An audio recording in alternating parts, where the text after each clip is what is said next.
Hey guys, Brad here from Scooter Street. Wanted to do a quick video today to discuss two questions that we very commonly get asked. This is what is a variator in my scooter, and what difference does a performance variator make? What does a performance variator do? So to understand what a variator does, your variator is the main driving part of the CVT system in your scooter. CVT stands for continually varying transmission. So what this means is in a car or a similar vehicle, that has individual gears, often say 1 through 6 as an example. The car changes its gearing ratio based on essentially steps. Now, each of those steps is a different gear. So as you go from first gear for your initial takeoff, this is where the engine is spinning significantly faster than the speed of the wheels, of the tyres and of the vehicle is.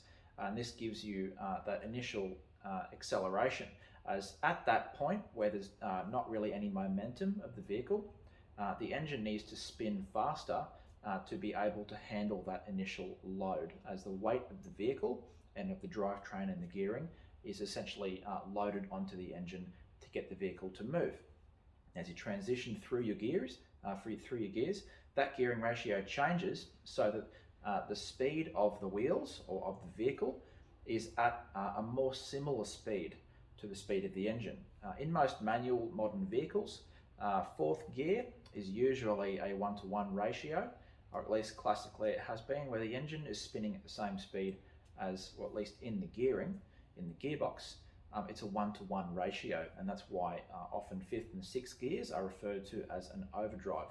Now in a scooter, instead of being steps, the system works off a system of pulleys with a belt, where you have in the very center of the variator, which is the front driven part of the transmission, it's your main driving part of the transmission. When the belt is down in the center of the variator, that's your lowest gear. So when you're taking off, your initial acceleration, that's where the speed of the engine is at its most different to the rear, to the speed of the rear pulley and of the wheel of the scooter.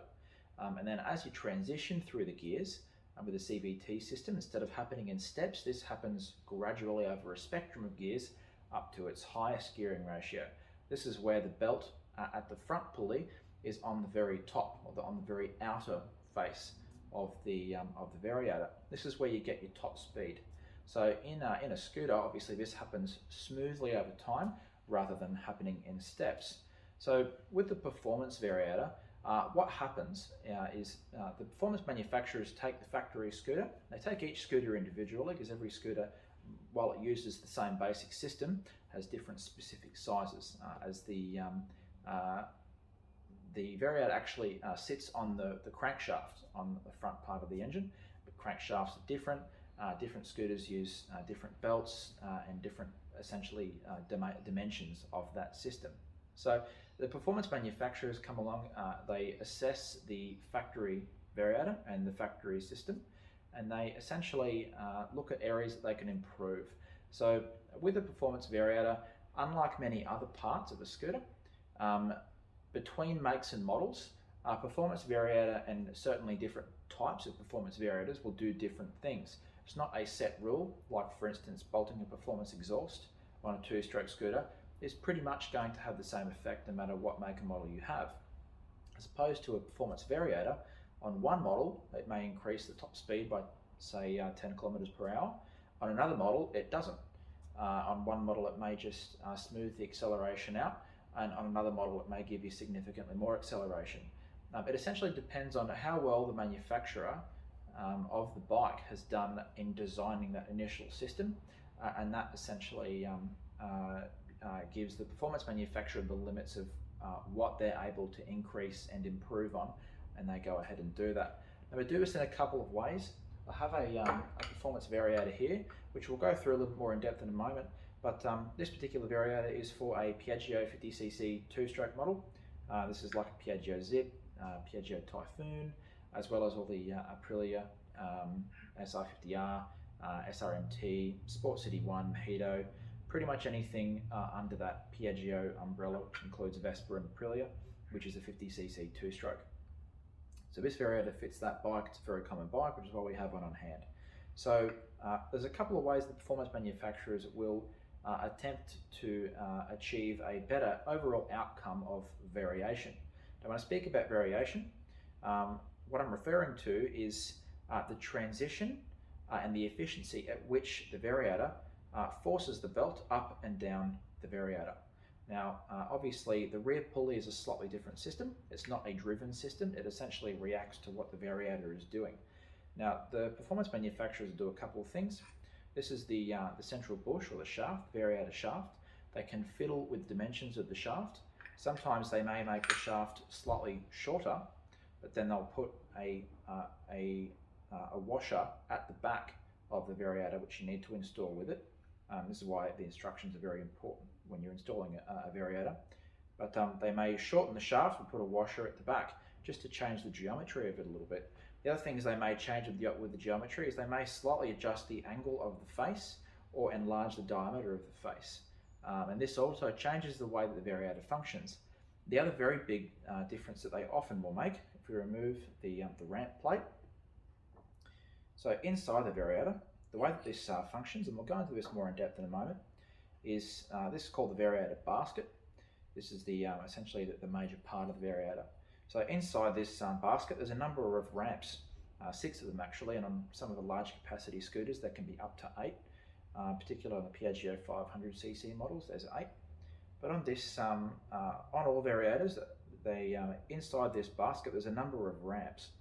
Now, what these ramps do, inside the variator sit rollers in these ramps, and as the variator spins, centrifugal force forces the roller to slide up the ramp, which in turn forces this ramp plate outwards, and that essentially forms the basis of your variation. Now, a couple of things they fiddle with. They do fiddle with the weights of the rollers inside there, which obviously a lighter roller is going to have less centrifugal force, and a heavier roller is going to have more centrifugal force. It's going to be more force trying to force the variator to change its gearing ratio. But the angle at which and the slope that these ramps inside here, the roller actually sits on, the way in which they are manufactured also significantly change the way the variator works. So this is one of the major changes in almost all cases, between the factory variator and a performance variator, that the manufacturer of the performance part will fiddle with the ramps inside here to get a smoother overall transition. Now, just about the one absolute statement that you can make about all quality performance variators at least, is that they will all significantly smoothen out the transition of the gears of that variation as the variator transitions from a low gearing to a high gearing. Certainly what an efficient variator will do is will rev to peak torque, not peak power, because peak power is way up there in the rev range, and that's not necessarily what you want.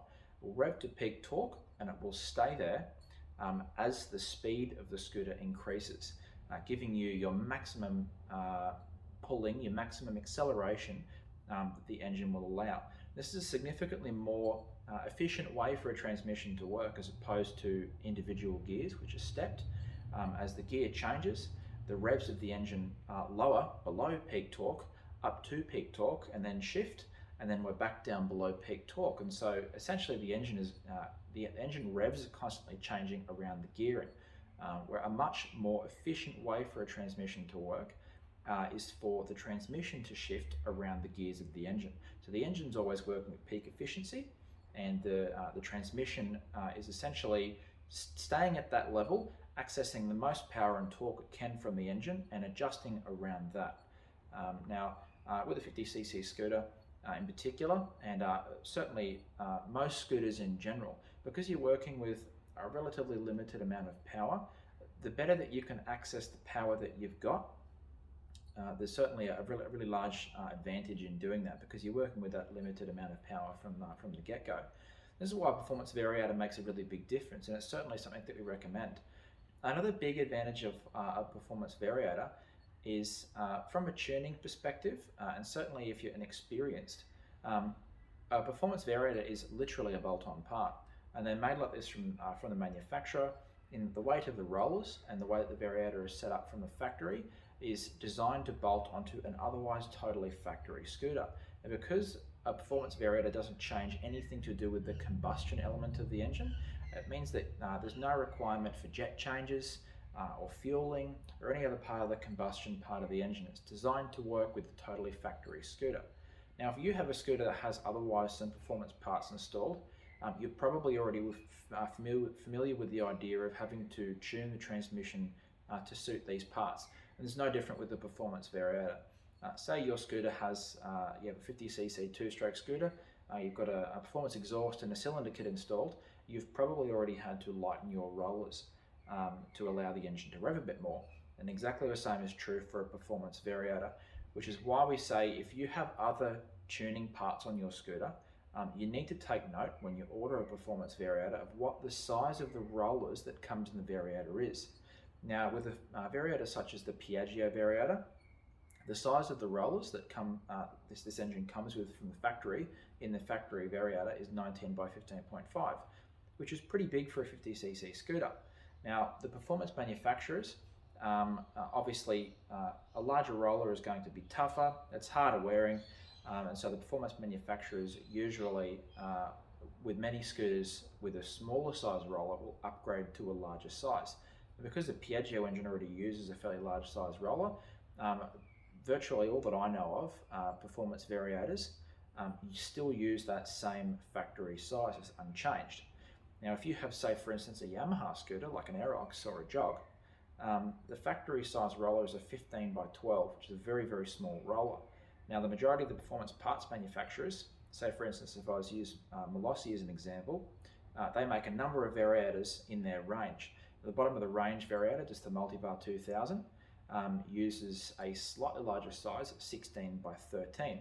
So if you've otherwise put a performance exhaust and a cylinder kit on your scooter and you've adjusted the rollers accordingly, when you order a performance variator, you need to order a couple of different sets in varying weights to suit the new variator that you're about to put in, because obviously the 15-12 rollers that you've previously purchased for your factory variator won't be compatible with the performance variator.